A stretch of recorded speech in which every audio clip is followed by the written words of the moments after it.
Good morning, ladies and gentlemen, boys and girls of all ages. Welcome to Fact-Based Storytelling. My name is Micah, and I'll be your storyteller for today. We'll be going over Abraham Lincoln. However, before we get started, I want to inform you I'm not going over his entire life story, just his childhood. Now that we got that out the way, let's get to it then. Our future 16th president was born from Thomas Lincoln and Nancy Hanks close to Hogsville, Kentucky, in February 12, 1809. Thomas Lincoln was a descendant of a weaver apprentice who came to Massachusetts in 1637. And Nancy Hanks was said to be an illegitimate child, although we don't have too much information on that. But we do know about her being stoop-shouldered and thin-breasted. That was supposed to be signs of poverty in the American frontier, as well as distress during that time period. The couple would go on to have 3 kids, that being Sarah, Abraham, and then Thomas. Although Thomas kind of died of his infancy, so that trio got brought down to a duo. No dynamic duo. they ain't Batman and Robin. But anyway, Abraham would proceed to live in the same log cabin that he was born in until a lawsuit in 1816 during December forced him to move to Indiana.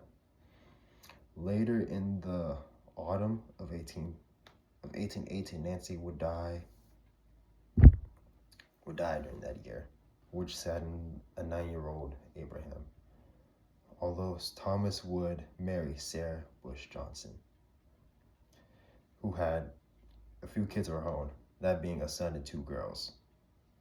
She was the stepmother, but not just the stepmother, but she was the mother that stepped up because she raised those kids like they were her own. Because of that, Abraham had nicknamed her Angel Mother. Another thing that she did was encourage Abraham's desire to learn and read. Because here's the thing, at the time, Abraham only had 1 year of school education. This was due to a few different multipliers. Not multipliers, but a few different, I wouldn't say like multipliers, or maybe like drawbacks. No, not drawbacks. Delays. Yeah, a few different delays. Okay, because here's the thing. First thing, Thomas was getting old, and he was starting. There wasn't too many sources I confirmed, but I know he was getting old. But I wouldn't say blind though. So he had to rely on Thomas.